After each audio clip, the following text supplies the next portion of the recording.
ship in Paris? Getting on a plane, Mrs. Wormwood? Of course I am. I always compete, Doctor. And this time I've got a secret weapon. Rudolpho. He's part Italian, you know. Very supple. And he has incredible upper body strength. No, I think we should have a talk. What is it? What's wrong with me? Mrs. Wormwood, do you really not know? Wind? Mrs. Wormwood, I want you to think very carefully. What do you might think be the cause of this? Am I? Look, am I fat? Mrs. Wormwood, you're pregnant. What? You're going to have a baby. A baby? But I've got a baby. I don't want another one. Isn't there something you can do? You're 9 months pregnant. Antibiotics, oh my good lord. What about the biannual International Amateur Salsa and Barn Dancing Championship? A baby, Mrs. Wormwood. A child. The most wonderful gift the natural world can bestow upon us has been handed to you. A life, a person, a wonderful new person is about to come into your life and spread love and joy and happiness and wonder. Oh, bloody hell. Every life I bring into this world, the doors I'm facing, your time. I'll see you in a minute. Newborn life, apprentice, yet untainted. This still unbroken skin, this uncorrupted mind. Every life is unbelievably unlikely. The chances of existence almost infinitely small. The most common thing in life is life.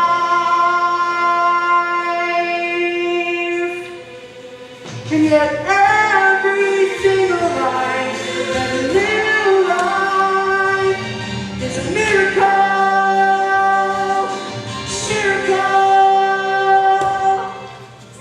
Where is he? Where's my son? Mr. Wormwood, are you smoking a cigarette? What? Oh, of course. I'm sorry, Doctor. What am I thinking? This calls for a proper smoke. Oh my word, he's an ugly little thing. Mr. Wormwood, this is one of the most beautiful children I've ever seen. Oh my good lord! Mrs. Thingy. What? His thingy. His whatchamacallit, his doodah. What have you done with his thingy? Mr. Wormwood, this child doesn't have a thingy. What? A boy with no thingy? Look what you've done, you stupid woman. This boy's got no thingy. Mr. Wormwood, this child is a girl. A beautiful, beautiful little girl. Is there still time for the biannual International? Competition's finished. You missed it, look. I don't suppose we can exchange it for a boy, could we? This is the worst day of my life. Oh my, undercarriage doesn't feel quite normal. My skin looks just wilting in its phosphorescent light, and this gown is nothing like the semi-formal, semi-Spanish gown I should be wearing in the semi-finals tonight. I should be dancing the have we all know, not dressed in hospital cotton with an ouching front bottom, and this Horrible, smelly little horrible animal I have ever seen. I can't find strength in peace. Every life is unbelievably unlikely.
Yes, sir. That's right, sir. 155 brand new luxury cars, sir.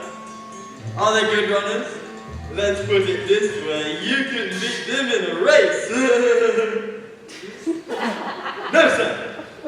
Yes, sir, they are good runners, sir. So, how much exactly are we talking? Hang on. She's reading a book.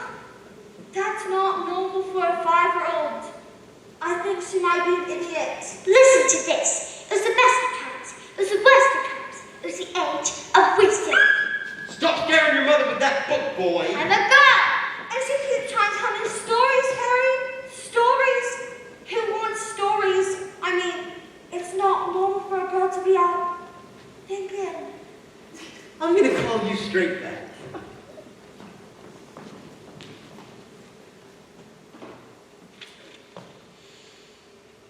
Would you please shut up?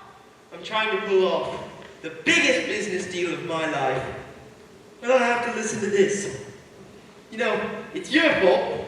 You spin us into trouble, and you expect me to get us out. What do you think I am, some flaming escapologist? Escapologist, he says. I've got a whole house to look after. Dinners don't microwave themselves, you know. If you're an escapologist, I must be an acrobat to balance that lot. The world's greatest acrobat. I'm off to bleach my roots, and I shut my top to you for the rest of the evening. Horrid little man. But I'm going to make us rich. Rich? How rich? Very rich. Russian businessman. Very, very stupid. Your genius husband is going to sell them 155 knackered old bangers as brand new luxury cars. That's not fair. The cars will break down. What about the Russians? Fair? Listen to the boy. I'm a girl. Fair does not get you anywhere, you thick-headed twit brain. All I can say is thank heavens Michael inherited his old man's brains. Hey, son? Michael, Well, I shall take money when you earn it, and I shall spend it. But I shan't enjoy it because of the despicable way in which you have spoken to me tonight.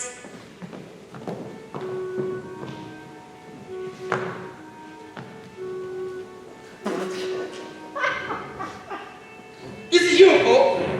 Oh, with your stupid books and your stupid reading. What? I didn't do anything. That's not right. Right? Right? I'll tell you something. You're off to school in a few days' time and you won't be getting right there, oh no. I know your headmistress, Agatha Trunchbull, and I told her all about you and your smarty pants ideas. Great big strong scary woman she is. Competed in the Olympics. Throwing the hammer. Imagine what she's going to do to a horrible, squeaky little goblin like you, boy. I'm a girl. Now get off the bed, you little bookworm.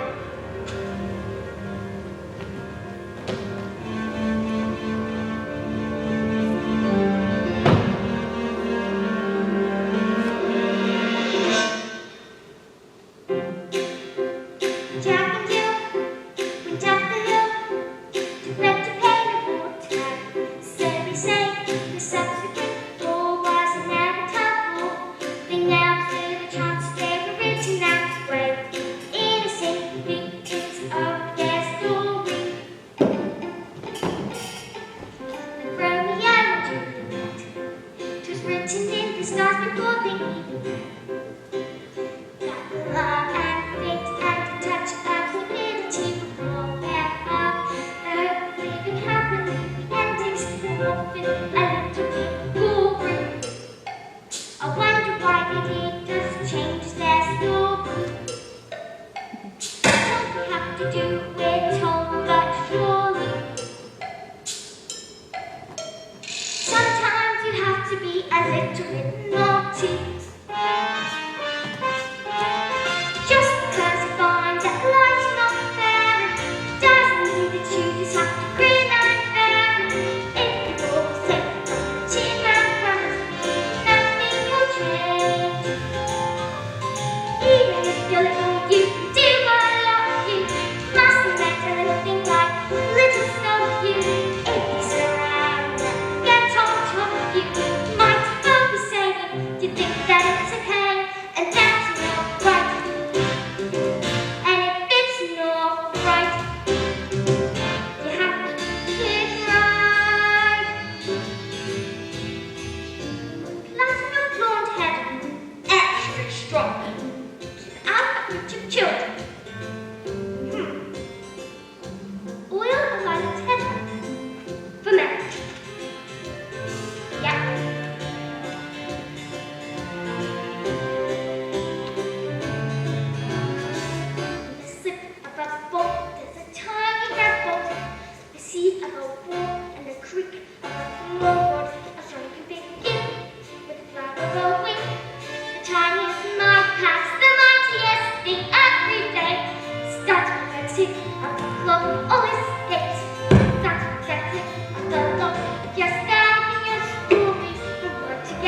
In business, son, a man's hair is his greatest asset.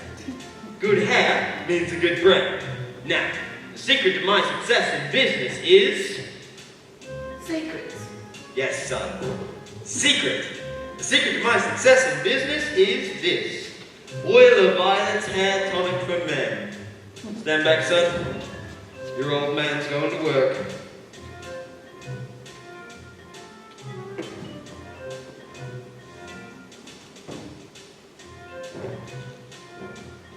Oh yeah, that's it. That is what I'm talking about. That is the bananas right there. Now, let me tell you something, son.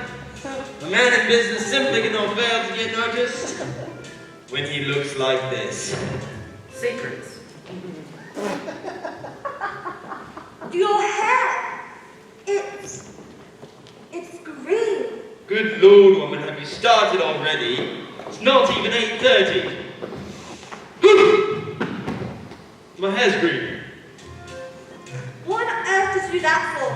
Why do you want green hair? I don't want green hair. I didn't do anything. Maybe you use some of Mama's peroxide by mistake. That's exactly what you've done, you stupid man. My hair.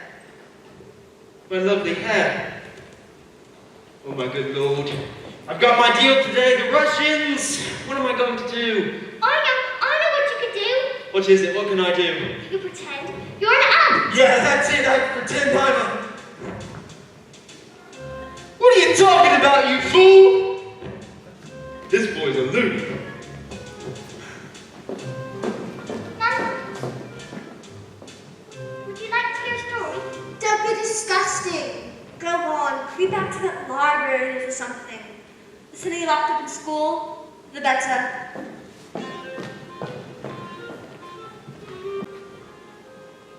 Matilda, what a pleasure to see you. Here in the library again, are we? Oh yes, you see, my mom wanted me to stay home. She hates it when I go out. Dad too, he misses me so much. But I think it's good for grown-ups to have their own space. Your parents must be so proud to have such a clever little girl like you, Matilda. And do you tell them lots of stories like you do with me? Oh, I love your stories, Matilda. And that's not a hint, by the way, but if you did happen to have a story you wanted. Goodbye, Mrs. Phelps. See you next week. Goodbye, Miss Honey, and good luck with the Tolstoy. As I was saying, Matilda, I'm not hinting, but Who was that lady? That lady? Oh, that was Miss Honey. She's going to be your teacher. That lady? That lady's going to be my... Yes, your teacher. Now look, are you going to tell me a story or not? Once upon a time.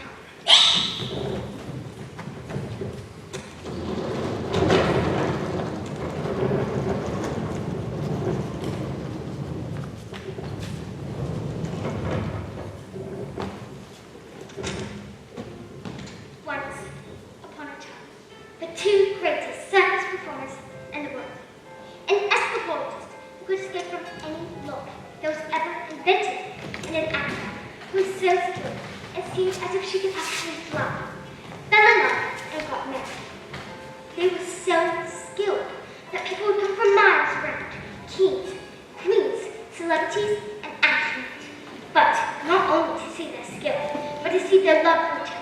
It was so deep. It was said they kept them as they passed them, and told what a weep with joy.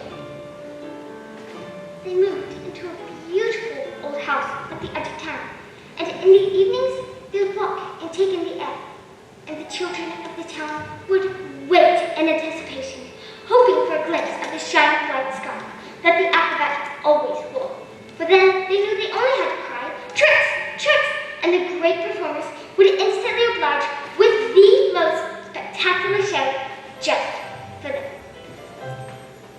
But although they were famous, and they loved each other, and everyone loved them, they were sad. We have everything that the world has to offer, said the wife. We have everything, But we do not have the one thing we want most. but the one thing. Patience, my love, the husband replied. Time is on our side. Even time loves us. Oh, Matilda. But time is the one thing no one is master of. And as time passed by, they grew quite old and still had no child. And at night, they would listen to the silence of their big, empty house and imagine how beautiful it would be if it was filled with the sounds of a child playing. Matilda, this is very sad. Do you want me to stop? Don't you dare. Their sadness overwhelmed them, which threw them onto ever more dangerous beats, as their work became the only place they could escape the inescapable tragedy of their lives. And so it was decided to perform the most dangerous beat ever known to man. It is called, said the announcement beat to the world press who had gathered to listen in bated breath. The burning woman, hurling through the air, with dynamite in her hair, over sharks and spiky objects, caught by the man, locked in the cage, and it is the most dangerous feat ever known to man. It is our destiny, said the wife, smiling sadly, slipping her hand into his. It is where the loneliness of life has led us. Well, what happened? I don't know yet. What? Isn't there a little bit more? Just a little bit? Isn't there a little bit more? Well, I suppose your mother will be waiting for you. Is she here? I'd love to meet her. Actually, maybe Bye, after, Michelle. See you tomorrow. after your first day at school.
your 2 times tables.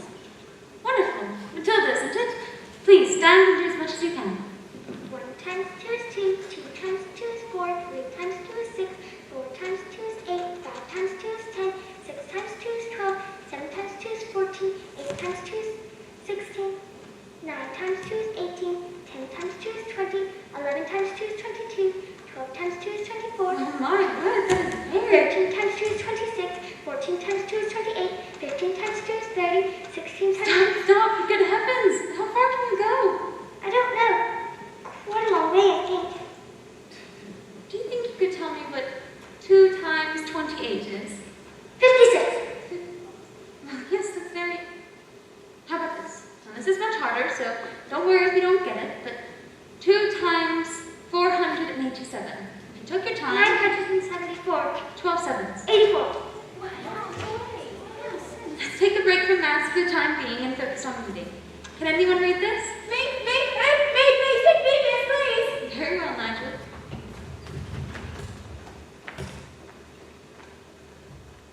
Yes, I think you better leave it there, Nigel. We don't want you to burst a blood vessel on your first day. Lavender? Is the first word tomato? No, but tomato is a very good word. Yes! Matilda? I cannot read words. So, Matilda, you can read words? Oh, yes. You see, I need to learn to read words so that I can read sentences, because basically a sentence is just a big bunch of words. And if you can't read sentences, you've got no time for books. And have you read a whole book by yourself, Matilda? Oh, yes, more than one. I love books. Last week I read quite a few. You? In a week? My, that is good. What books did you read? Nicholas Nickleby, Oliver Twist, Jane Eyre, Tess of the Dangerfields, Lord of the Rings, Kim, The Invisible Man, The Secret Garden, Crime and Punishment, and Sting of the Devil.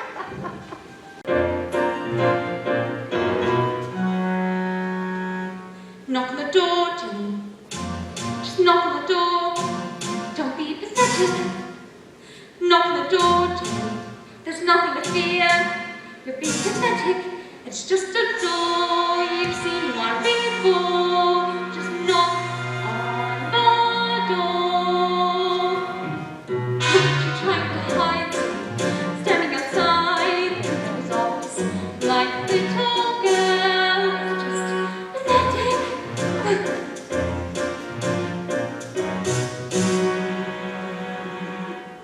But she has nothing, and she should be in there. Not a little girl, just pathetic. Knock on the door, Jenny. What are you waiting for? Just knock on the door. Perhaps I'll wait. She's probably happy. The meeting is something and won't want to be interrupted. If anything, caution in these situations is sensible. One should avoid competition if possible. I'll come back later then. But this little girl,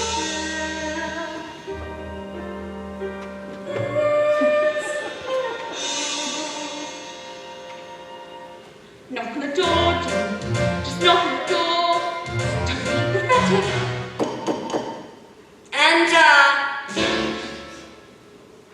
Well, don't just stand there like wet tissue. Get on with it. Well, yes, Miss Trunchbull, there's, in my class that is, a little girl called Matilda Wormwood. Oh, daughter of Mr. Harry Wormwood, who owns Wanford Motors. Excellent man. Told me to watch out for the brat, though. Says she's a real ward. Oh, no, Miss Trunchbull, I don't think Matilda's that kind of child at all. Miss Harry, what is the school motto? Bambanatum est mihitum. Bambanatum est mihitum. Children are maggots! In fact, it must have been her who put that stink bomb under my desk this morning. I'll have that. Thank you for suggesting it. But I didn't. Miss Trunchbull, Matilda Wormwood is a genius. Nonsense! Haven't I just told you that she is a gangster? She knows her times table. Oh, so she's learned a few tricks. But she can read. So can I. I have to tell you, Headmistress, that, in my opinion, this little girl should be placed in the top form, the 11-year-olds. Quad? But she is a squib, a shrimp, an unhatched tadpole. We cannot just place her in with the 11-year-olds. Yeah. What kind of society would that be? What about rules, honey? Rules. I believe that Matilda Wormwood is an exception to the rules.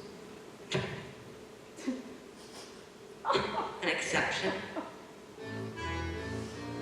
to the rules in my school. Look at these trophies, see how my trophies gleam in the sunlight, see how they shine. What do you think it took to become English hammer throwing champion? 1969. Do you think in that moment when my big moment came that I treated the rules with casual disdain? Well, like hell! As I stepped up to the circle, did I change my plan? What? As I chalked up my palms, did I wave my hands? I did not! As I started my spin, did I look at the view? Did I drift off and dream for a minute or two? You think I faltered or amended my rotation? You think I altered my intended elevation? As the hammer took off, did I change my grunt? And the grunt I had practiced for many a month, not a jot, not a dot. Did I stray from the plot? Not a detail of my throw was adjusted or forgotten. Not even when the hammer left my hand and sailed way up above the stands. Did I let myself go? No, no, no, no, no, no, no, no, no! The hammer for your country. You have to stay inside the circle all the time. And if you want to make the team, you don't need happiness or self-esteem.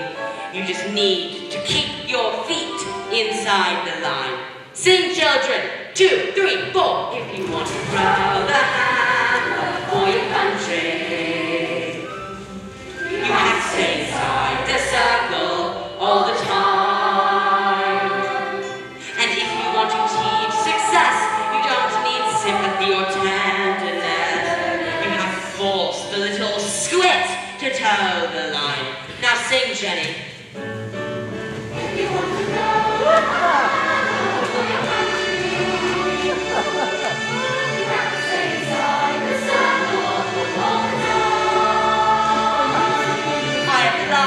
One simple rule to hammer throwing life and school.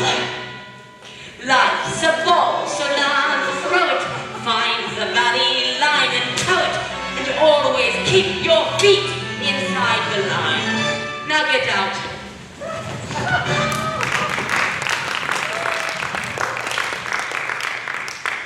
Well, I must tell you, Headmistress, that it is my intention to help this little girl. Whether you like it or not.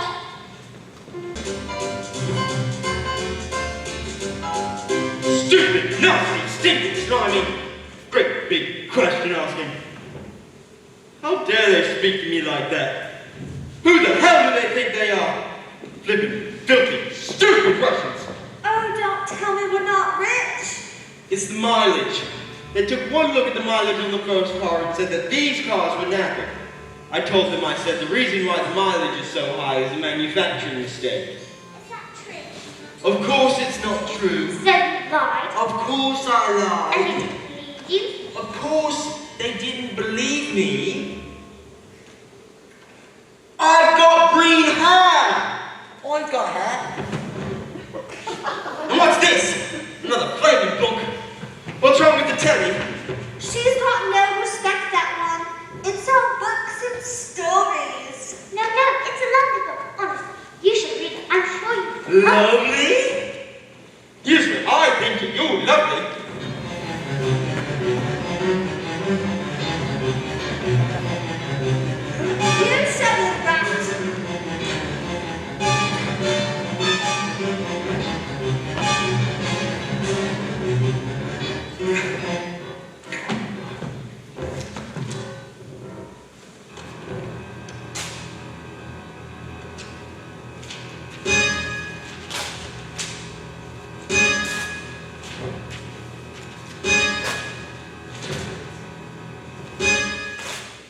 get out of here! Little stinkworm!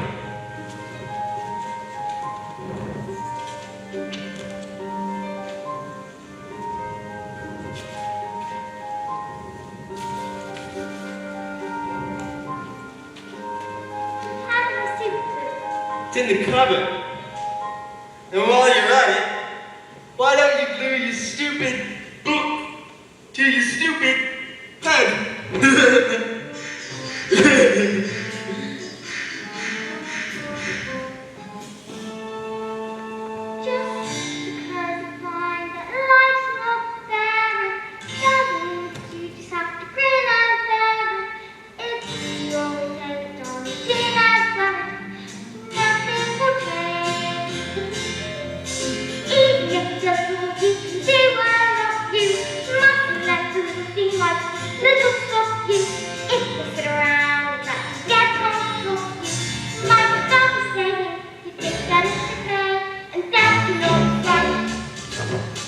I've got my eye on you, boy. Let's go!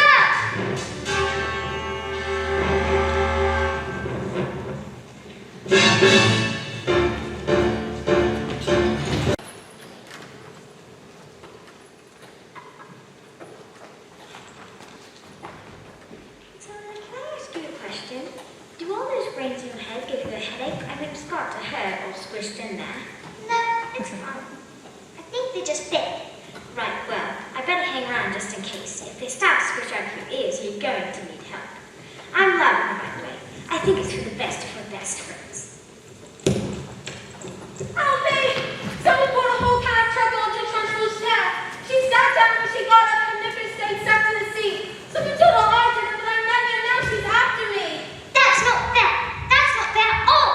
Oh, you're done, kid. You're finished.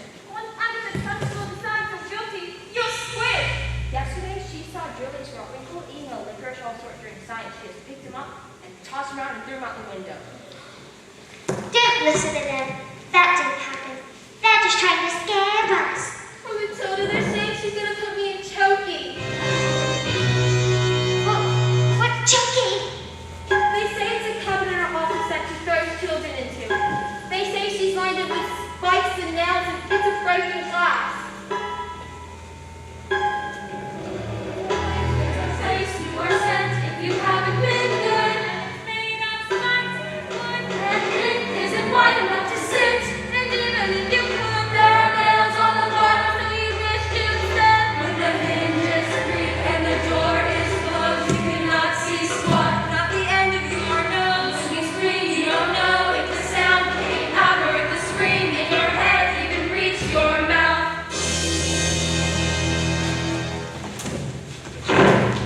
All right, look. When did this happen? About 20 minutes ago. But why? Oh no! She's coming! You better hide. Quick, places. Please don't come around, Matilda. Chill down.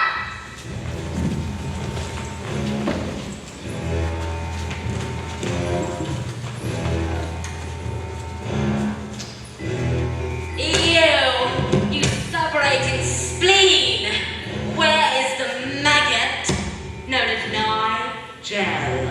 He's over there, under those coats. Where has been for the last hour, actually? What? An hour? Oh, yes. You see, unfortunately, Nigel suffers a rather chronic sleep disorder, narcolepsy. The condition is characterized by the sufferer experiencing bouts of chronic fatigue and falling suddenly asleep, often without any warning at all. You see, he fell asleep and we put him under these coats for safety. Didn't we? Didn't we? Narcolepsy! He'll probably think he's in bed when he wakes up. Is it time for school yet, Mom? Hello? Where am I? Why, this isn't my bedroom at all. Oh, hello, Mr. Principal.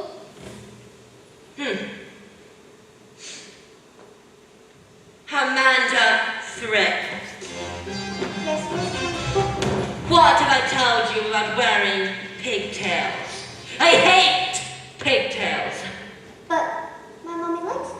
She said that they make me look pretty. Well, then your mother is a twit. Oh my God!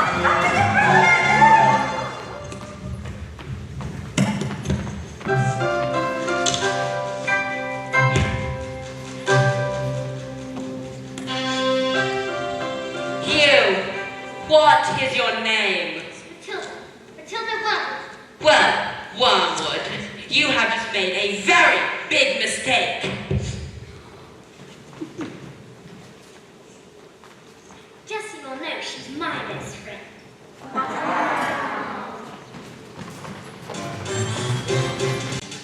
Yes, completely different stock, sir. Yes, brand new car, sir. Green hair?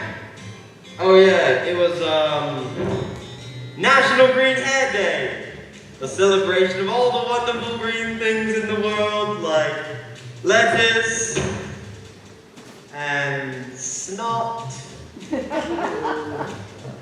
Tomorrow, one? Absolutely, sir. Bye-bye, sir. Dos Vidula. Now, that is how you do business.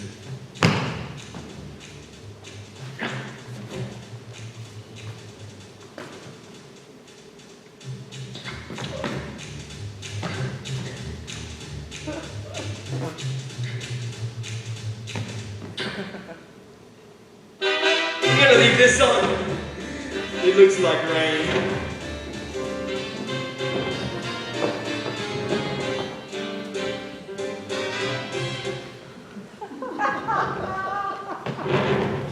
Who is it?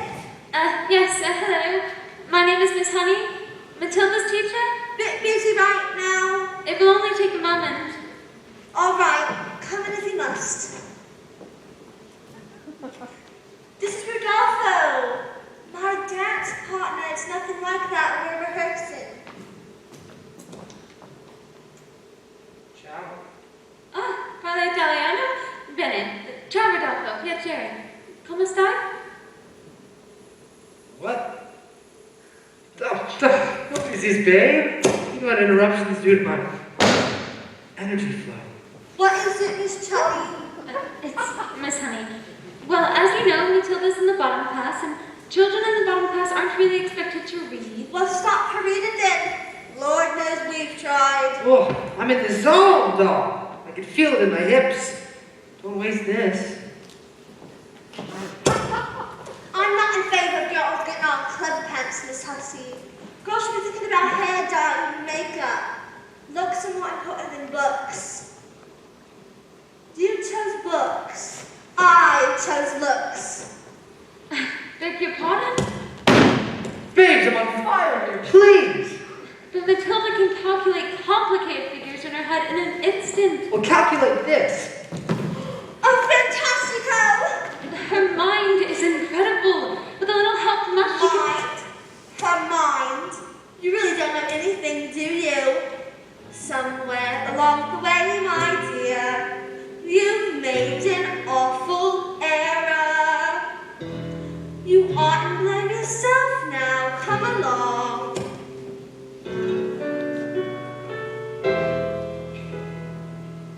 You seem to think that people like people who are clever. It's very quaint, it's very sweet, but wrong. People don't like smarty pants, what go around claiming that they know stuff we don't know. Now here's a tip.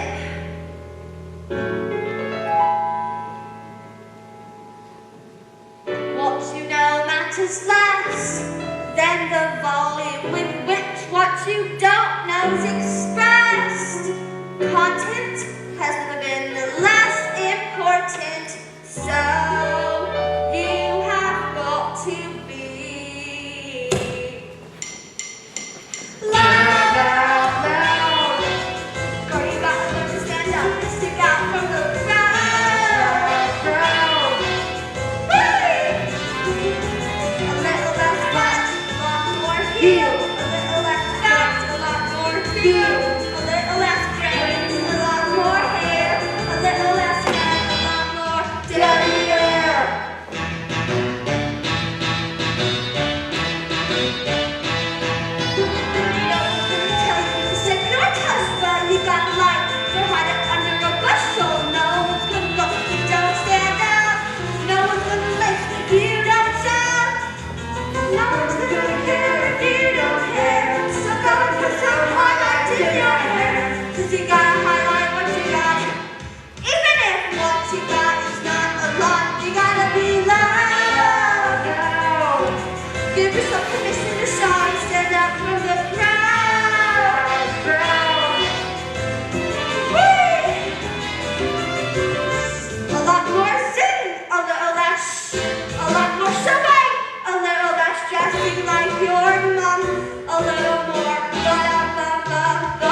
muscles of something exotic.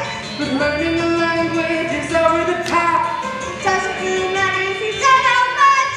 So long as you never put the volume up. The less you have to sell, the harder you sell it. The less you have to say, the louder you yell it. The dumber the act, the bigger that impression. The less you have to sell, the louder you dress it. You gotta get up to be loud. More method!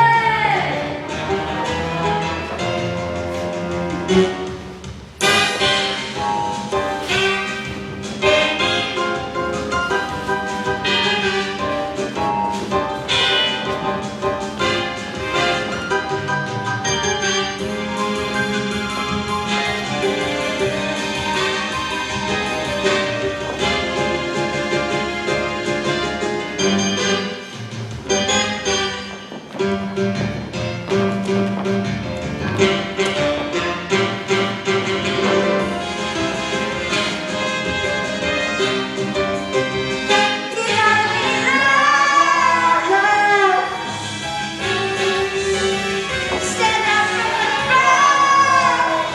Are you listening? You gotta be loud.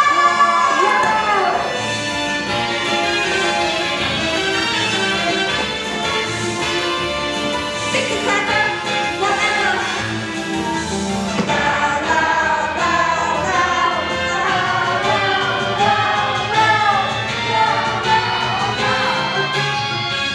you gotta be loud.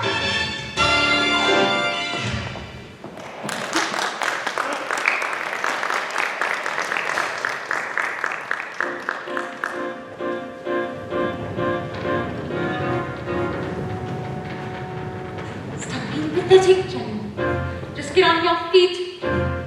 You're going to march in there and get a piece of your mind. Leave it alone, Jenny. The more that you try, the more you just look like a fool.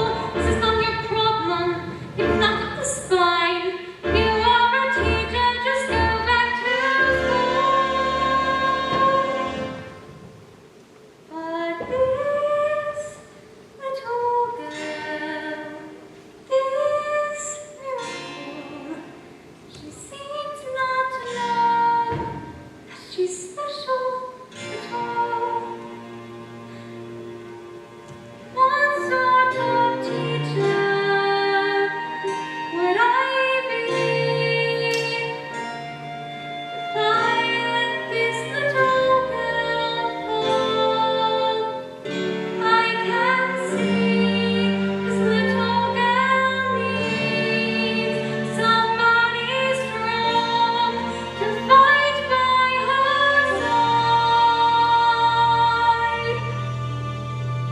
Still, she's found me, pathetic little me. And now the door closes, and Jenny's outside.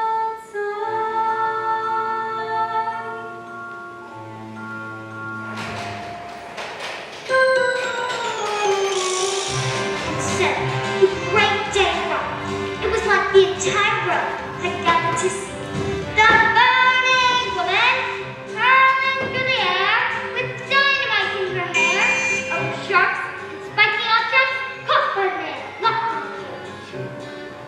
Everything was arranged by the acrobat system, a frightening woman who loved nothing better than to scare the children of the town, and she used to be an Olympic hammer-thrower. People whispered that in her dark, brutal heart, she resented both her sister's love and her success. Suddenly, out came the escapologist, dressed in his usual tights and spangly costume. But there was no sign of the outside, and no glimpse at all of her shining white scarf. And instead of the musical fanfare, there was absolute silence as he solemnly strode into the ring. Suddenly, ladies and gentlemen, Boys and girls, the burning woman hurling through the air with dynamite in her hair over sharks and spiky objects caught by the man locked in the cage has been Cancel. Cancel because my wife is pregnant. Oh, Matilda! The audience gasped so loud that the passing airplane caught it on its instrumentation and recorded it as an atmospheric phenomenon. Absolute silence. You could have heard a flying bird. Suddenly, the audience jumped to their feet and roared in appreciation, and the whole feat was instantly forgotten, and the applause went on for nearly an hour. So it does have a happy ending. Forgotten by everyone, that is. The acrobat's sister. When all had quieted down, she stepped forward and produced a contract. A contract you have signed to perform this feat, and perform this feat you shall. I paid for the poster, publicity, the catering, the toilet facilities. If I give the crowd their money back, where's my profit? A contract is a contract is a contract. My hands are tied. The burning woman hurling through the air with dynamite in her hair over short, spiky objects caught by the man locked in the cage will be performed for this day, or off to prison you both shall go. No, no! Well, what happened next?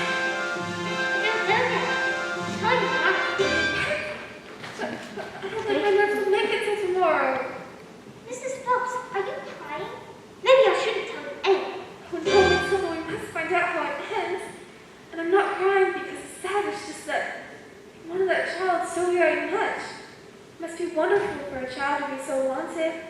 Yes. Wonderful. Bye.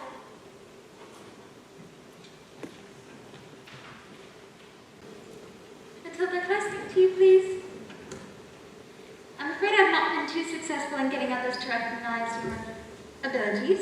So starting tomorrow, I shall bring in a selection of very clever books that will challenge your mind. You may sit and read them while I teach the others, and if you have any questions, well, I shall do my best to answer them. How does that sound? Matilda, that is the biggest hug in all the world. You're going to hug all the air out of me. Matilda Wormwood! Matilda Wormwood, where is Yes, Miss Trunchbull? Aha! So you admit it, do you? What, Miss Trunchbull? This plot, this foul carbuncle is none other than a disgusting criminal, a denizen of the underworld, a member of the mafia. This morning she sneaked like a serpent into my kitchen and stole a slice of my private chocolate cake from my tea tray. No, I did not. Trunchbull, Matilda has been here all morning. Oh, so you're standing up for the little spitball, are you? Well, this crime took place before school started. Therefore, she is...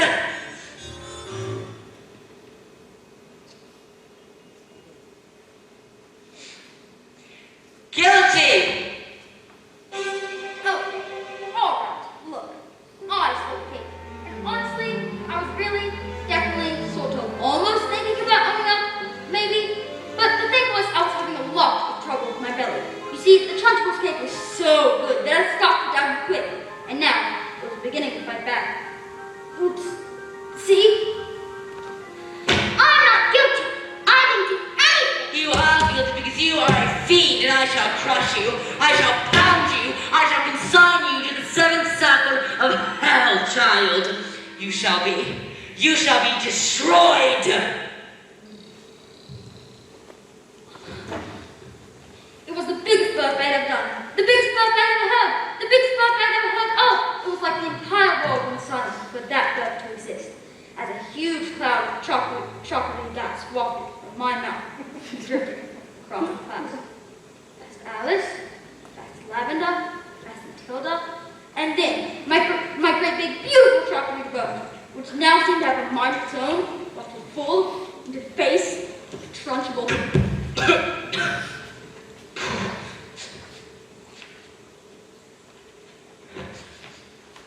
Bruce Bogtrotter. Yes, miss? You liked my cake, didn't you, Bruce? Yes, Miss Trunchbull. I'm Oh, very sorry. no. As long as you enjoyed the cake, that's the main thing. Is it? Why, yes, Bogtrotter. It is. Well, I did. Thank you. Wonderful. Marvelous. That makes me so happy. It gives me a warm glow in my lower intestine. Oh, cook!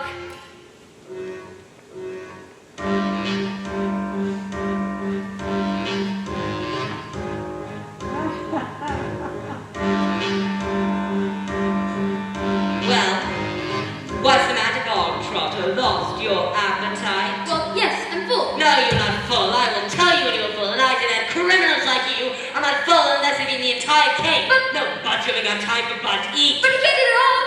That's what they say. Well, he should have thought of that before he made a pact with Satan and decided to steal my cake. Eat. He can't. Eat.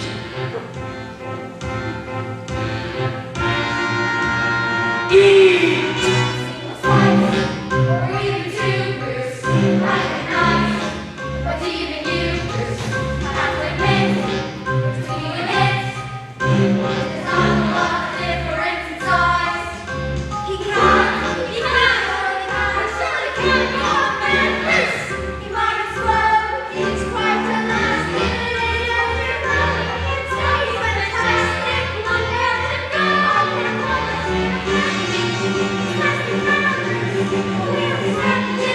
You had a one wrist, and you loved this, never promised. Consider every year size. He can't, I surely can't go on that wrist.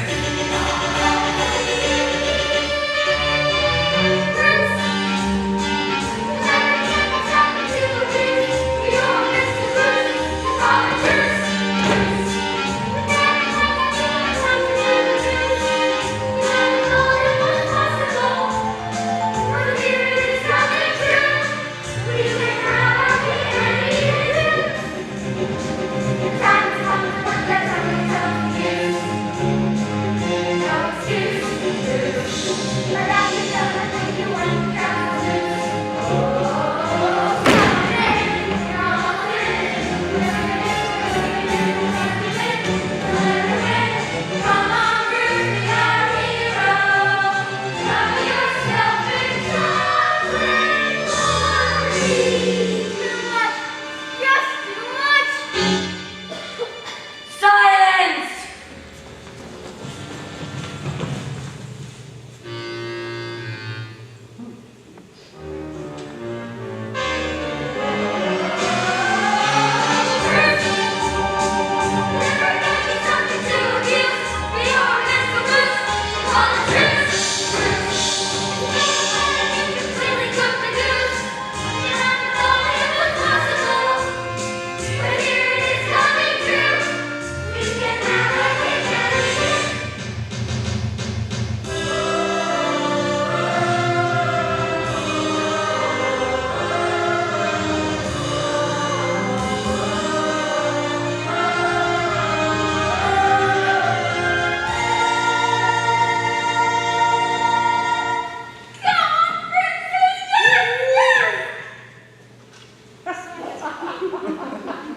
I got carried away. Oh, that's all right, Jenny. We all get carried away sometimes. Even me. Well done, dog trotter. Good show. Well, come along now. What? Where? Oh, did I not mention? That was the first part of your punishment. There's more. The second part. And the second part is choking! What? Miss Trunchbull, please, you can't. Yes, Miss Trunchbull, please, you can't! Do you think I would allow myself to be defeated? Did you? Who do you think I am? Miss Honey, a weakling, a fool, an idiot? You? But he's eaten it all. He did what you asked.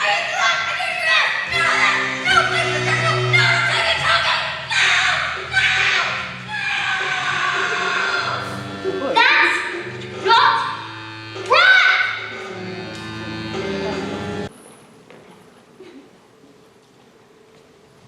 I would like to offer an apology for some of the things that have been going on here tonight.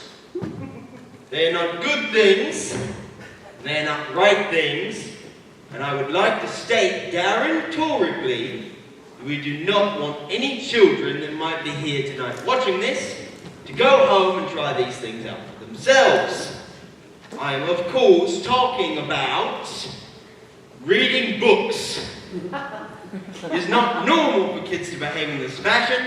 It stunts the brain, wears out the eyes, makes kids ugly, stinky, fatty, sweaty, Betty, boring, gaseous, and crucially, it gives them verrucas of the mind. Under no circumstances do we condone this behavior, and we do so utterly without reservoirs. Can I just see, just a quick show of hands, who here has ever read a book? Oh. You, Shorty, what's your name? Patrick. Patrick. Okay. Well, Patrick, I do not want you to take this the wrong way, but, bookworm, stupid little bookworm, reading all your books like a stinky little bookworm. You read books like a worm. Worms read books. You read books. Worms are stupid. You're a worm. There. Now, ladies and gentlemen, Patrick will learn from that. It will not stop him from reading, but he will never put his hand up in a theatre ever again.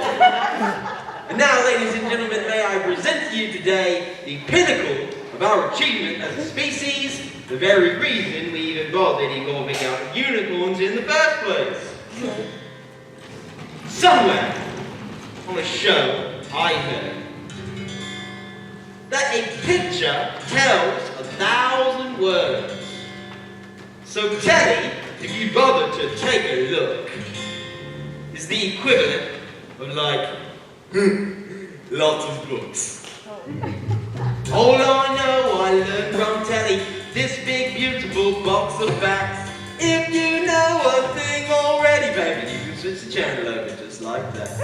Endless joy and endless laughter, folks living happily ever after. All you need to make you wise is 23 minutes plus advertisements. Why would we waste our energy turning the pages 1, 2, 3? We can sit comfortably on a lovely one, please, watching people singing and talking and doing stuff. All I know I learned from telly. The bigger the telly, the smarter the man. You can tell from my big telly just how clever and better I am. Take it away, son. Woo.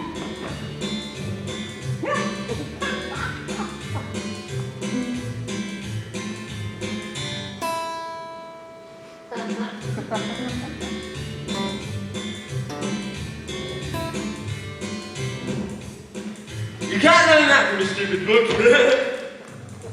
All I know I learned from telly, what to think and what to buy. Now I was pretty smart already, but now I'm really, really smart, very, very smart.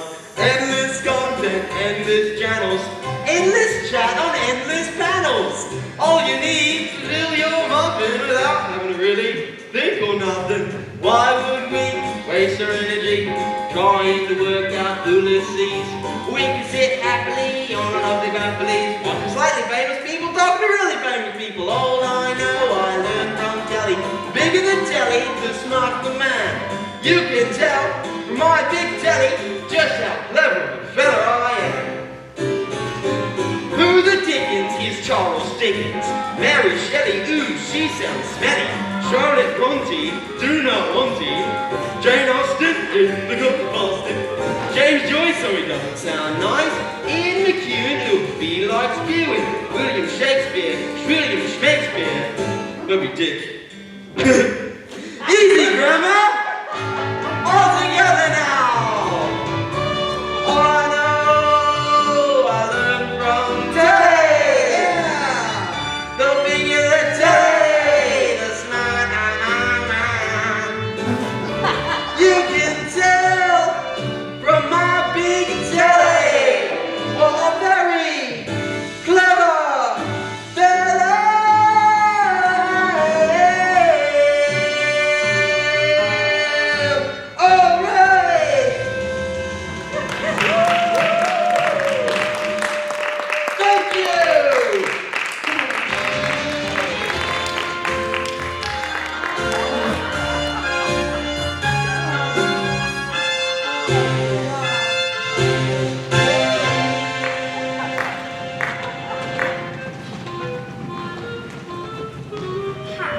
I'm Lavender, by the way, Matilda's best friend, and there's a part coming up that's all about me.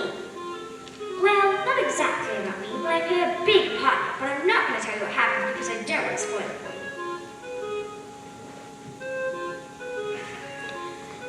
you. Okay, what I do is volunteer to get the transport jug of water. But no, I will not say any more.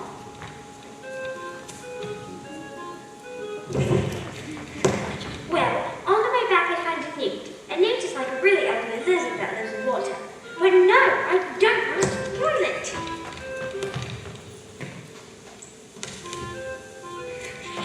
I'm going to put the newt in the transport jug. It's going to be brilliant!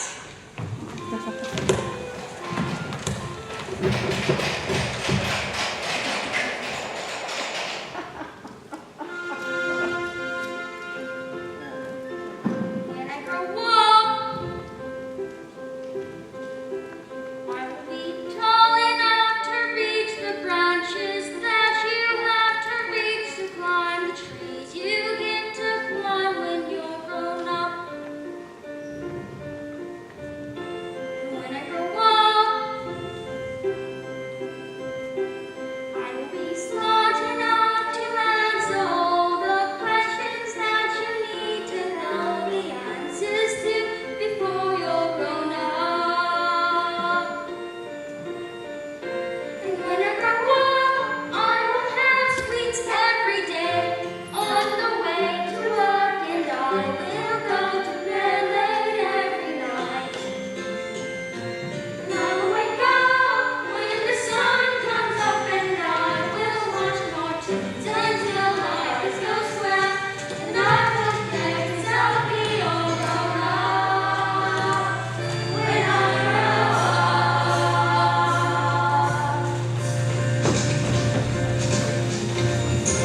When I grow up, I will be strong enough to carry all the heavy things you have to haul around with you when you're a grown up. And when I grow up, I will be brave enough to fight the creatures that you have to fight beneath the bed each night to be a grown up. And when I grow up, I will climb trees every day, and I'll play with things that mom pretends that mom don't think are fun. And I will wake up when the sun comes up, and I will spend all day just lying in the sun. And I won't burn 'cause I'll be all grown up when I grow up.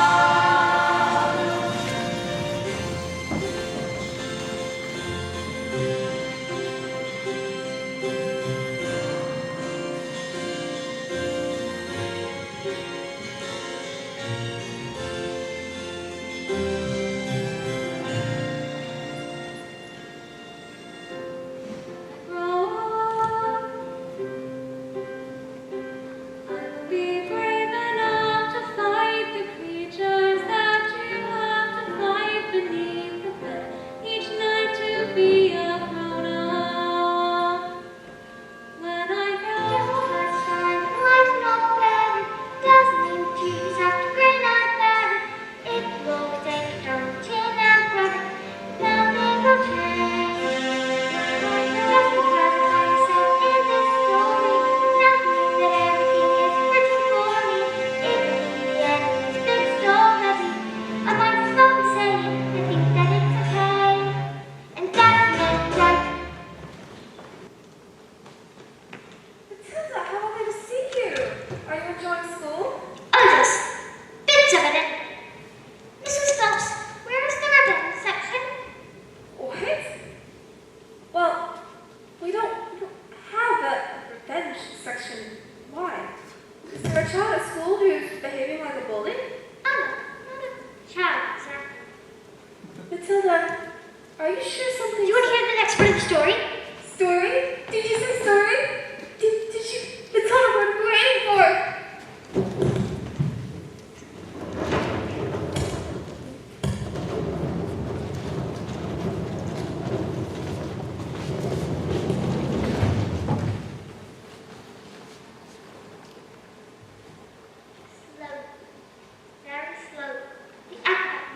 shiny white scarf around her husband's neck. My love, she said, kissing him with a gentle little kiss. Smile, you've done this 1,000 times. But suddenly, she hugged him with the biggest hug in the world. So hard, he thought she was going to tumble the air out of him. And so they prepared themselves for the most dangerous feat ever known to man. The escapolist had to escape from the cage, lean out, catch his wife with one hand, grab a fire extinguisher with the other, within 12 seconds, before they reached the dynamite and blow his wife's head off. Sorry, go on. The trick started well. The moment the specially designed dress would have set alight, the acrobat swung to the air. 1 second, 2 seconds, they watched as the flames crept up the dress. 3 seconds, 4 seconds, she began to reach out her arms toward the cage. 5 seconds, 6 seconds. Suddenly, the padlock pinged open and the huge chains fell away. 7 seconds, 8 seconds. The escapolist reached out one huge muscled arm to catch his wife and child.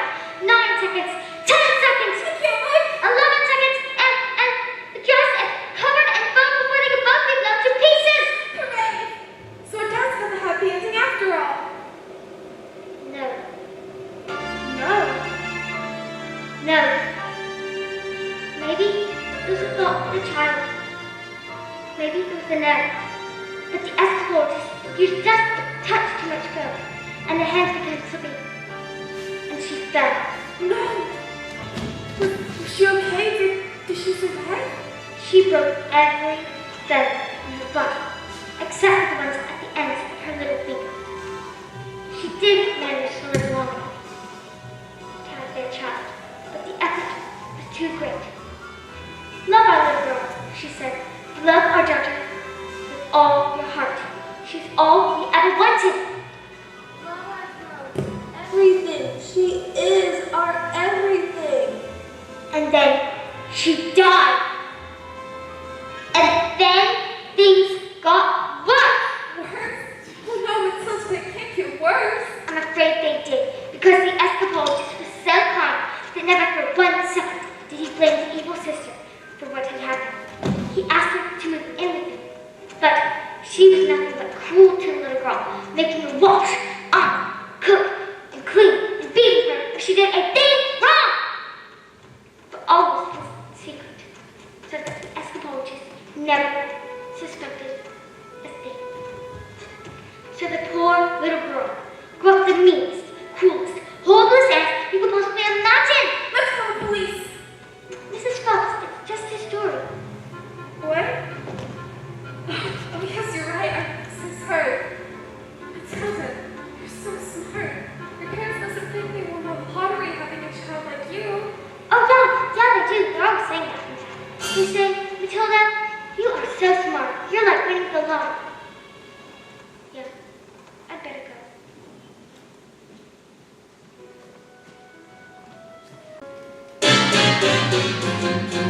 I'm so clever, I'm so clever, I'm so very, very, very, very clever. I'm so very plain and clever. Ooh, what a clever feather I am. Come here, you. Stop. There's the one man I'll do that with. Everyone gather round. I want my family to share in my triumph. Not you, boy. And a girl. 155 old bangers in my hands. All polished up, but the mileage on the clock telling the truth. That each one was napping. Now, how could I make the mileage go back? I couldn't very well drive each one backwards now, could I? Backwards. When suddenly I had the most genius idea in the world. I ran into the workshop, grabbed the drill, and using my incredible mind, hooked it to the speedometer of the first car, turned it on, and whacked it into reverse. Backwards. Yes, boy, backwards, exactly. The drill's motor whirls backwards thousands of times a second, and within minutes, I had reduced the mileage on that old rust bucket to practically nothing, and I did it to every single car. Backwards. Stop talking now. There's a downpour. 10 minutes later, the Russians show up. Great big nasty-faced apes, expensive suits, dark sunglasses. Don't know who they thought they were. And did it work?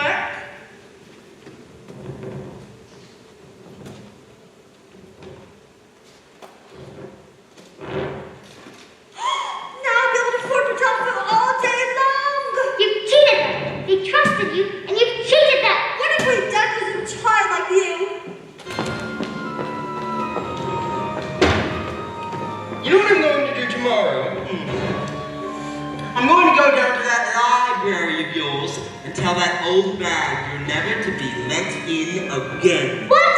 No, please don't! And if she does, I'll have her fired. You'll never read another stinking book as long as you live. I'll put an end to your stories, young man. Now, get in there and stay in there, you nasty little creep!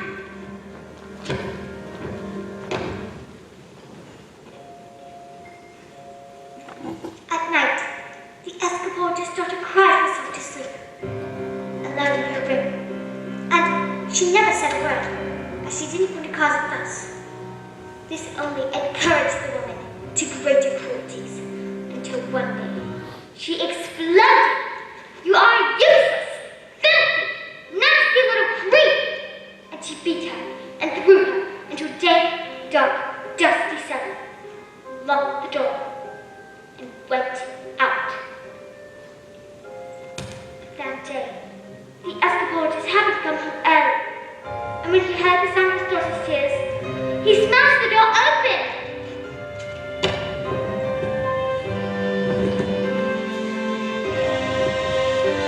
Don't cry, I'm here, little girl. Please don't cry, dry your eyes, wipe away your tears, little girl. Forgive me, I didn't mean to desert you. Don't cry.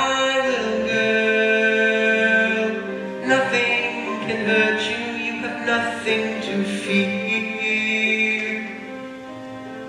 I'm here. Have I been so wrapped up in my grief of my wife that I've forgotten the one thing that mattered to us most? I love you so much, my daughter. I will spend the rest of my life making it up to you. We shall be together forever.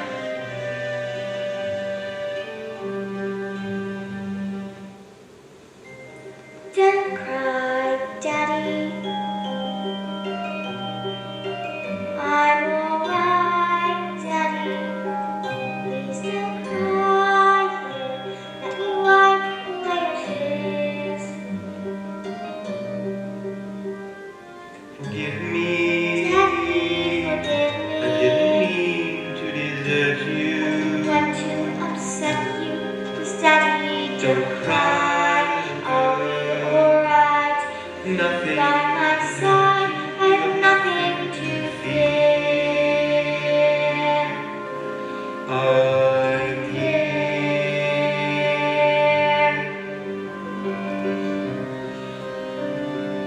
But when the little girl fell asleep, the Escobar's thoughts turned to the acrobat's sister, and an almighty rage grew in his great heart. This demon, this villain, this monster, she has sullied the memory of my wife. She's betrayed the trust of her own sister. Bullying children is a game, is it? The love is the just creeps up things she can do when the wrath of a grown man stands before her.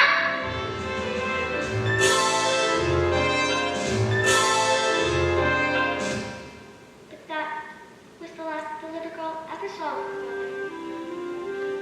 Because he never came home.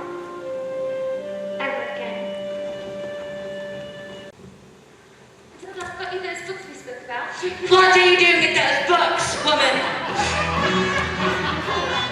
No, they are not. Not on my watch. There is an age for reading, and there's an age for being filthy little toads.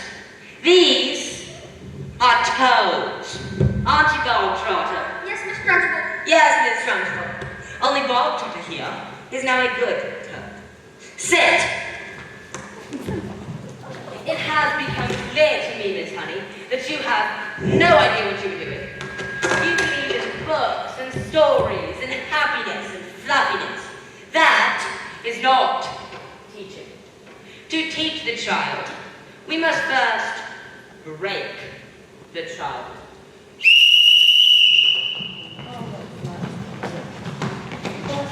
Quiet, you maggots! No one was speaking, Miss Trunchbull. Miss Honey, please understand that when I say, quiet, you maggots, you are entirely included in that statement.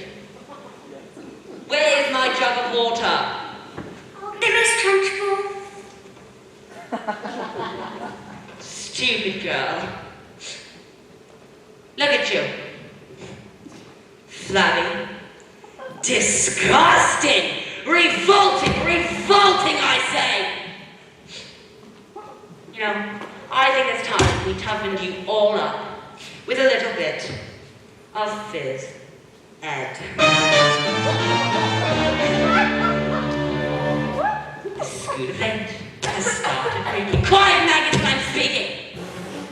Reeking with the most disturbing scent. And only the finest nostrils smell it. But I know it, oh too well. It is the odor of rebellion. It's the bouquet of consent. And you that your britches, this headmistress, finds this foul lessness wholly olfactorily insulting. And so to stop the stenches spread, I find the session of phys ed sorts the meteoric from the revolting.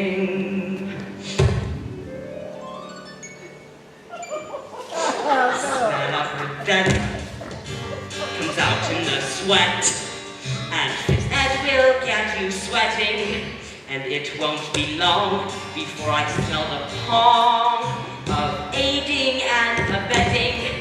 A bit of phys ed will tell us who has a head full of rebellious thoughts. Hold, just like a rotten egg flows to the top of a bucket of water. The smell of rebellion, the stench of revolt, the reek of insubordination, odor of resistance, the odor of coup, the warmth of anarchy and progress. Before a weed becomes too big and greedy, you really need to nip it in the bud. Position 2. Before the worm starts to turn, you must scrape off the dirt and rip it from the mud. Oh, with fervent search, the stench of intent, the reek of pubescent protest, the funk finds the odor of coup, the warmth of mutiny in action. Once we've exercised these demons, this should be too poop for scheming. Some double time discipline should stop the rock from setting in. Alright, let's step it up. Double time. Discipline for children who aren't listening. For minutes you are fidgeting or whispering in history. They're chattering and shivering. They're uttering and twittering, except with a smattering of discipline. We must begin insisting on rigidity and discipline, persistently resisting these anarchistic messaging these minutes you are brewing, on candying and pitying while little ones like this, they just need discipline. The simpering and whimpering, the dribbling and the spitting, goodness, I need a tissue with an issue we can fix. There is no mystery to modern, the art of artificial discipline. Smell of rebellion, the stench of revolt, the reek of reeking, pubescent plotting, a whip of resistance, the pong of dissent, the bump of moral fiber rotting.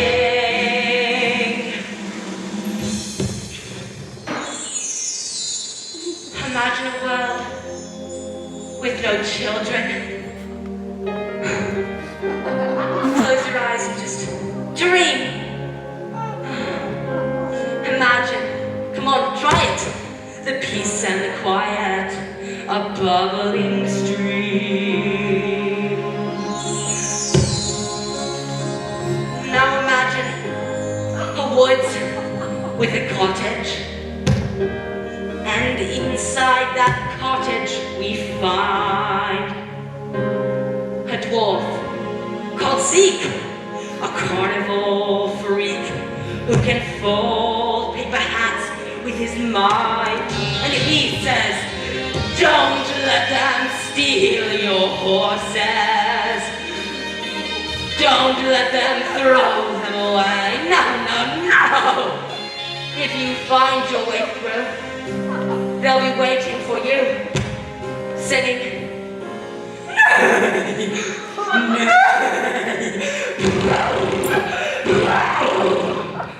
Jeez, man. and they're just like I said, the stinky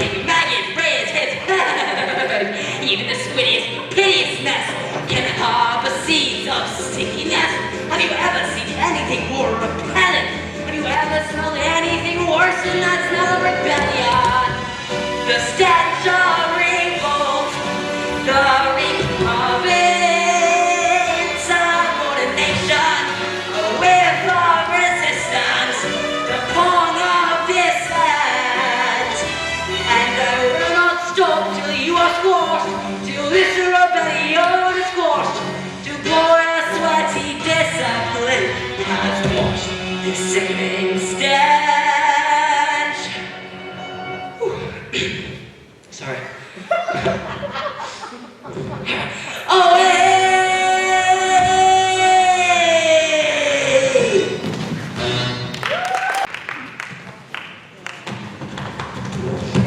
Has a new. Do you see the new? I have the new. I put the new in the trash. Quiet! I don't think this is teaching at all. I think it is just cruelty. Well, that is because you, Miss Honey, are pathetic. You are wet. You are weak. You are, in fact, a sniveling little newt. Newt! Newt! What is it? It was disgusting. It's a snake. It comes from the food. I'm gonna poison it. Quiet, children, please. You cockroach, you vile, malicious little sinner! Oh, what's that? Now get stopped. We're only just getting started. Oh, Miss Jennifer, please, don't pull his ears Oh, off. Miss Honey, I have done through many years of experimentation that small boys' ears do not come off. They stretch. In fact, I think I can feel these stretching right now. Leave him alone! You big, fat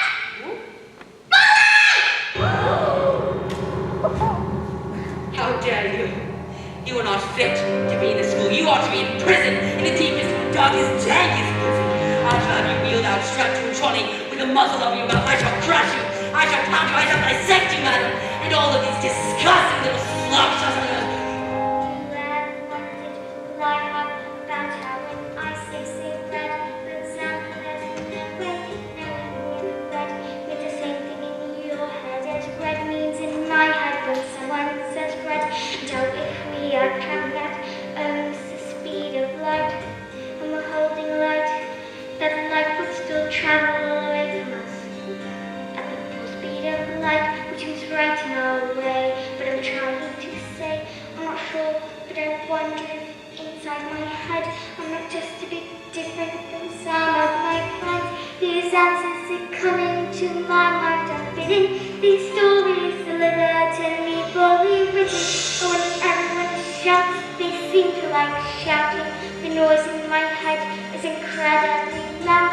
And I just wish they'd stop my dad and my mum and the talent and stories would stop for just once. I'm sorry, I'm not quite playing this right. This noise becomes anger and anger is life. And the stand inside me would usually bend, but it isn't too dead. And the heat and the shouting, and my heart is pounding, and my eyes are burning. Suddenly everything is quiet.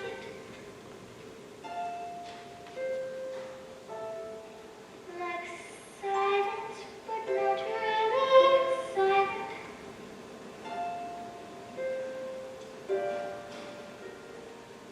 Just that still sort of quiet. Like the sound being turned in a book, or a pause in a walk in the woods. Quiet.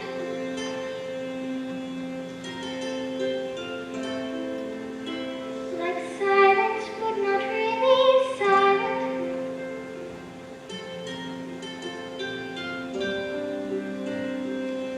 Just that nice kind of quiet. Like the sound when you lie upside down in your bed. Just the sound of your heart in your head. And though the people around me, the mouth is still moving, the words they are holding,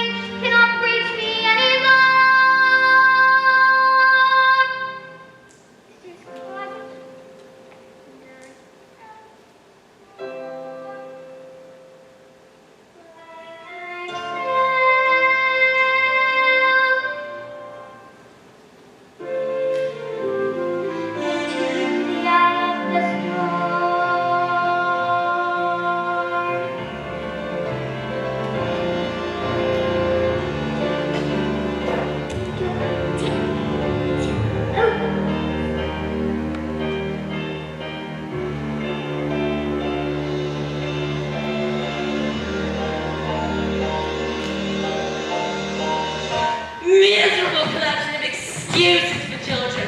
But I should tell you that there is no punishment I shall not inflict, no length to which I shall not go, no ear I shall not stretch, no finger I shall not snap back to defeat. Oh, what? Oh, what? Oh, what is it? It's heading north. Get it off me! Get it off me! I'm gonna nip in my knickers! I'm gonna nip in my knickers! I'm gonna nip in my knickers! Well, that was interesting. I think we'd all better go home. While we still can.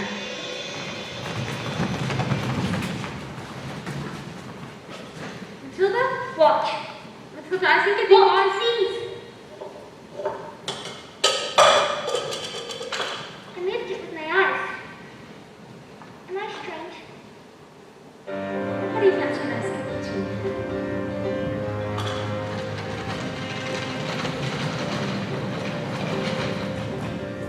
So, what do you think this is?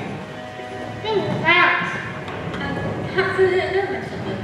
But I don't think that we should be frightened of it. I think it has something to do with that incredible mind of yours. You mean there's no room in all my head, so my brains have to squish out through my eyes? Not exactly, but yes, something like that. You certainly are a special girl, Matilda. I met your mother. She's unusual.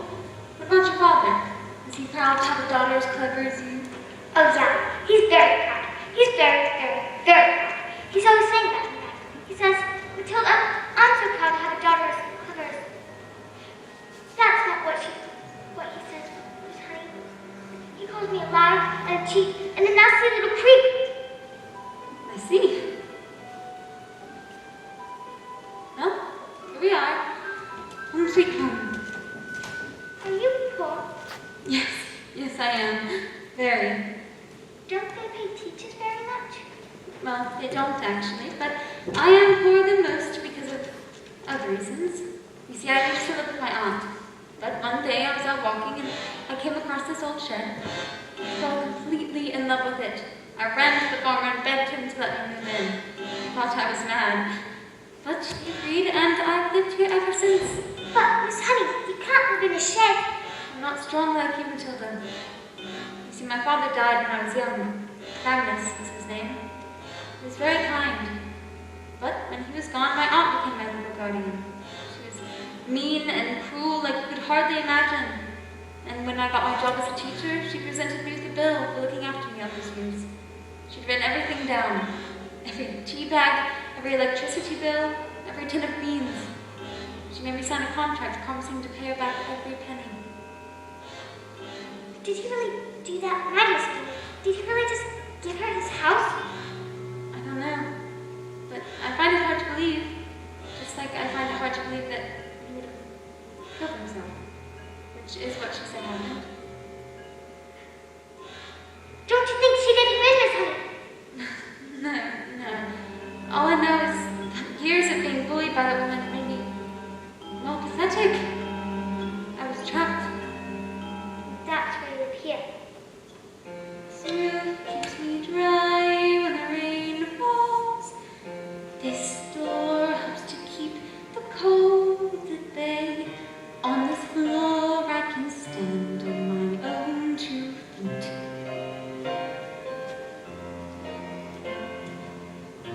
On this chair I can write my lessons. On this pillow I can dream my nights away. And this table, as you can see, is perfect for tea. Isn't much, but it is enough for me. But Miss Honey, she's got your father's house. She's got everything that's yours.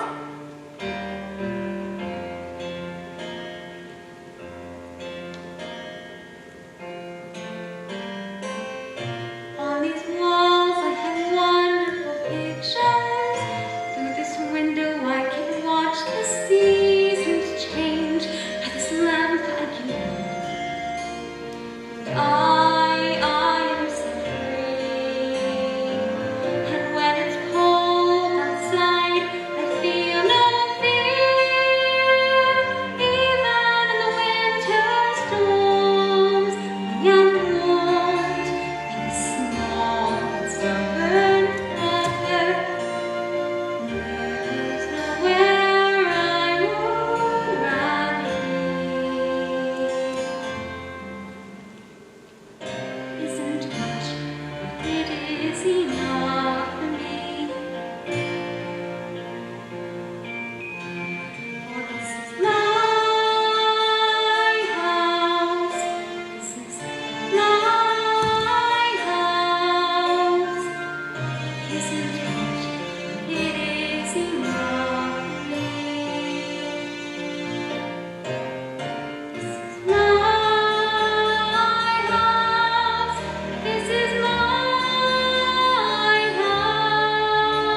isn't much, but it is enough for me. Miss Honey, is this your father's scarf? Yes, my mother gave it to him before she died. You see, she was... An acrobat. Yes, she was. How did you... And my father, who was... An anthropologist. Matilda, how did you know that? So they're your parents. Who? The people in my story. What story? A story I've been telling. I thought I was making it up, but it's real. It's your life. I've seen your life. You've seen my life. She did him in. Let's go to the police. No, we can't. We have no evidence. But we can just tell them. Tell them she did it. That wouldn't work, Matilda. And besides, they would never believe she was capable of murder. Why? She's so cruel to you. She beat you, called your names, and threw you into tiny cupboards and knocked you into cellars. Stop, Matilda, please. Your aunt's a murderer. She killed Magnus. Who is he? A contract is a contract is a contract. Miss Trustful!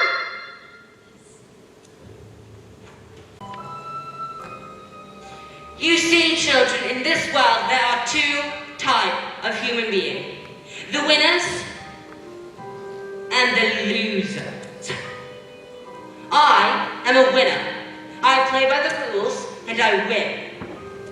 But if I play by the rules and I do not win, then something is wrong.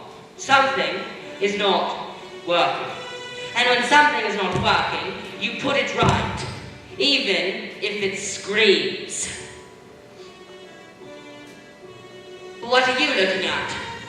You? Well, this class you're in a very special spelling test. Any child who gets one word wrong shall go to choking. You. Spell out. Now let me see. Spell newt. Newt. N-E-W-T. Newt. What? Miss Honey taught us. She's very great at teaching. Nonsense! Miss Honey is too soft, peachy to be good at anything. Any moron can see that. You, stand up, turn around, and spell the one thing you all are. Revolting. Revolt. R-E-V-O-L-T-I-N-G.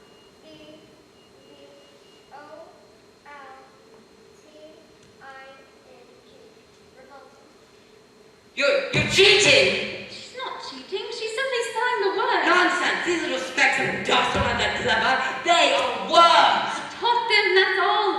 With kindness and patience and respect. Well, how dare you bring those words into my classroom, madam? You know nothing of teaching, and I shall prove it. You spell Angelicomanial septicalosis mosis. That's not a real word. You just made it up. Spell, or go to choking. And I should warn you, it has silent letters. A-N-C-H-L-L-A. Oh dear. Oh dearie, dearie, dear. K. Oh, I'm so sorry. It was a silent Z. You're going to choking. Cat. C-A-F. Cat. I got it wrong, miss. You have to put me in choking too. What? Dog. D-Y-P. And me. Y. And me. Stop this, stop this. A-B-F-Y. And me. Banana. Stop this. Right now, this is... P-U-F-T-Y-X-N. See? That's bully. D-P-E-Q-R-E-W-N. Me. Revolting.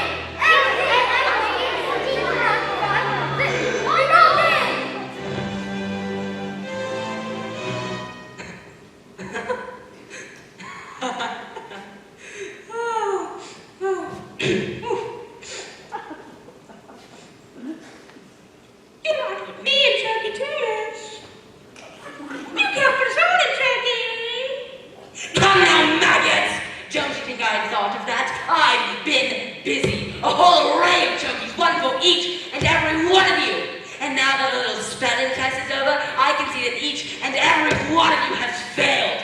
You see, children, in this world, there are two types of human beings. The winners and the losers. Stop! Look, the chalk! What's going on? It's writing. Who the devil is it? Who's doing this? No one's doing anything. Stop this right now. Do you hear me? Stop. No, it can't be. It can't be. It can't be Magnus. No, stop this. No.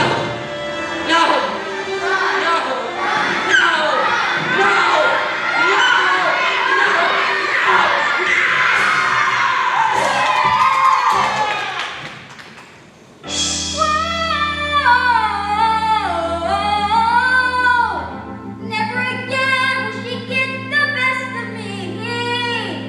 Never again will she take away my freedom. And we won't forget the day we fought for righteousness and been naughty. Never again will the choke eat no slam. Never again will the people leave them. Never again will the darkness bring on. I'm a miracle. Never again.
As for Miss Trunchbull, she was never seen again. The turkeys were immediately destroyed and a new headmistress took over.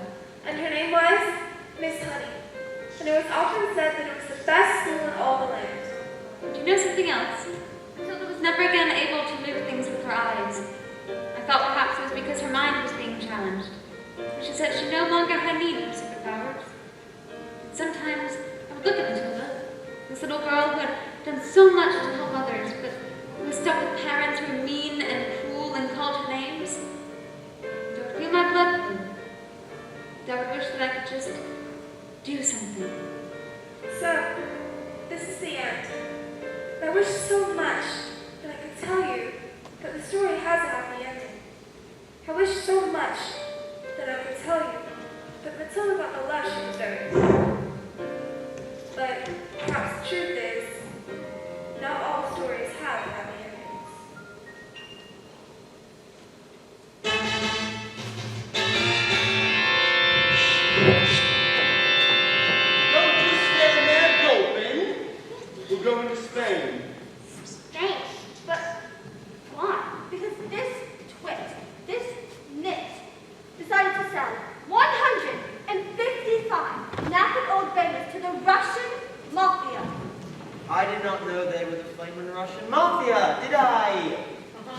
Come on, boy. We're leaving, and we are never coming back. Then let Matilda stay with me. I beg your pardon. Mr. Woodward, I would love to take Matilda. If she'd like to stay with me, that is. I would look after her with love and respect and care, and I'd pay for everything. Would you like that, Matilda? So you mean leave our daughter here with you? What did you call me? Did you call me your daughter? They're going to be here any minute. Stop! You called me your daughter. They're here. Quick, pack the books. Beautiful legs. God.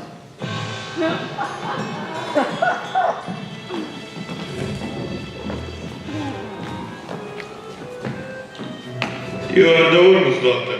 Yes. Yes. Where is it? He's...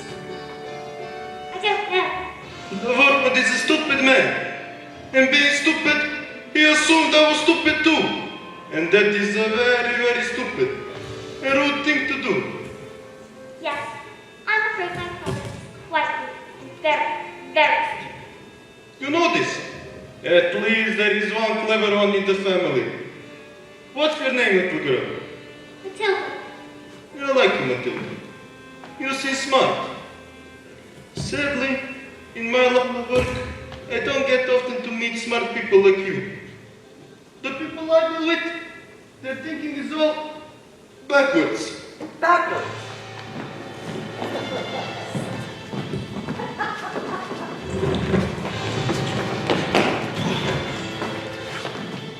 I daj za pokravje na svoje mere caca uca.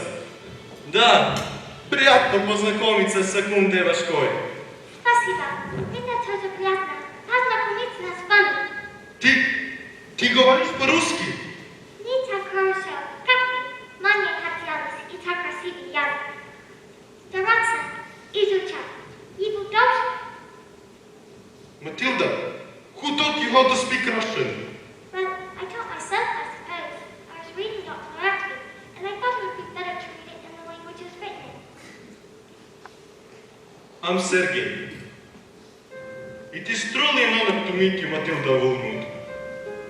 Your father has been stupid and rude to both of us. Yes. I can easily have one of my friends keep teaching some manners. And one day, when he leaves the hospital, he will still be stupid. But not so rude, I think. What do you say? I give this as a gift to you. Mr. Sergey, this is a very tempting offer.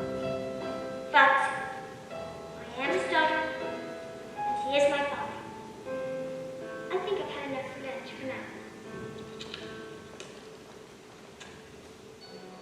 This little girl, this miracle, Matilda!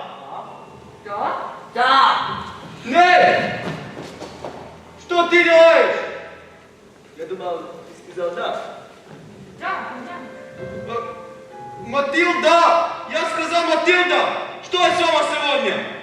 Извините, господа. Извините. Your father is very, very stupid. But he is also very, very lucky to have you as his daughter. Although, if I happen to be doing business here again, and I see him, he won't be so lucky. Now let's get out of here before they change their mind. Well, what about the girl? Do you want to stay here with Miss Honey? Yes, I do. And you want to look after her? I do. Well, We are a bit short of room. so yes. Thank you.